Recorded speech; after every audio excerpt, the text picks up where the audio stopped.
we're looking at more back extension, we're looking at different spines. One thing that I did want to mention, we did the quadratus lumborum video, we forgot to mention spondylolisthesis with that QL, so we definitely want to dive into that in the spine stability protocol, give you a lot of information on that.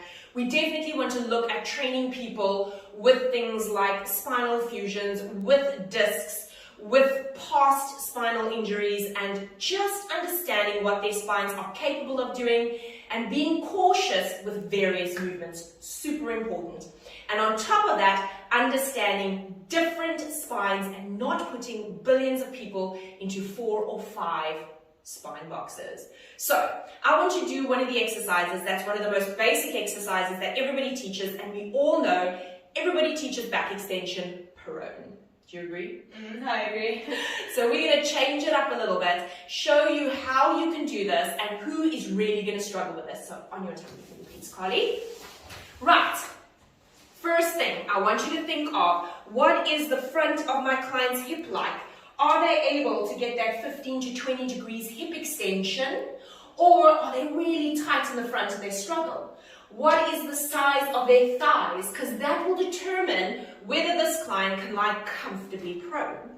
Also, do they have any spinal issues? Do they have a spondylolisthesis? Do they have any anterior bulging discs? What kind of pain do they have currently in their back? Or they possibly have these bulges and they don't even know because they've just got no symptoms whatsoever. So always take that into account, and this is why we train mindfully and we teach our clients how to control their body and therefore developing their mind-body connection.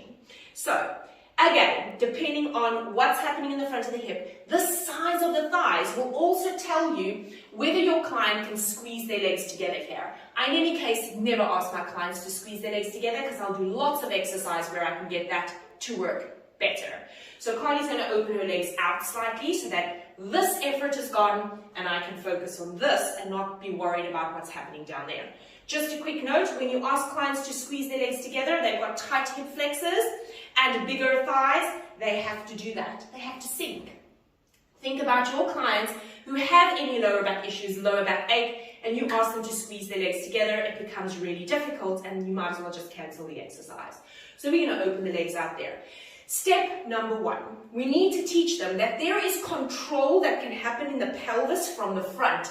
It's not all coming from the back. There is something that can happen here. Your abdominals are attached onto your pelvis and onto your pubic symphysis.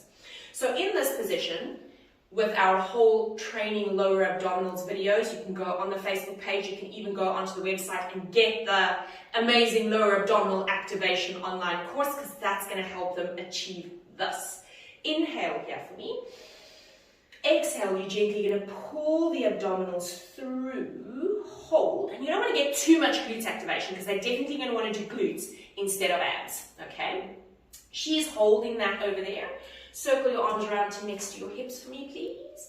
Maintaining that. Don't ask them to squeeze their arms up against their sides because people can't do that because we have triceps, we have lats, and extra adipose tissue, depending on what time of the year it is. Inhale there for me. Keeping that abdominal activation, gently lifting the upper back up. Hold it there. So she's got a good range happening there. I'm not asking you to increase that range because I'm teaching her to do back extension that counts, that's got support in the front.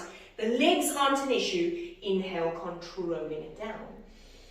And exhale, gently bringing it up. Abs hold in the front, holding that pubic bone, looking at the distance of the scapula to the spine, about 3 fingers, so she can pull it back slightly for me, just to there, because they drop it with gravity, losing rhomboids and middle traps. And lower it down.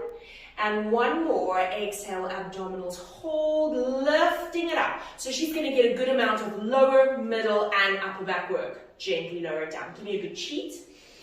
And exhale, pushing the stomach out, allowing the back to collapse. Think of your clients with lower back issues, and we're strengthening the back. But the form isn't looking great, and there's so much collapse and compression happening in the lumbar spine. And inhale, lowering it down. So we want to strengthen the spine. We want to give it resistance. But before we get to that point, we have to educate the client on what is good, safe, effective spinal movement When you've got good form, your client is following the instructions, now we start loading it.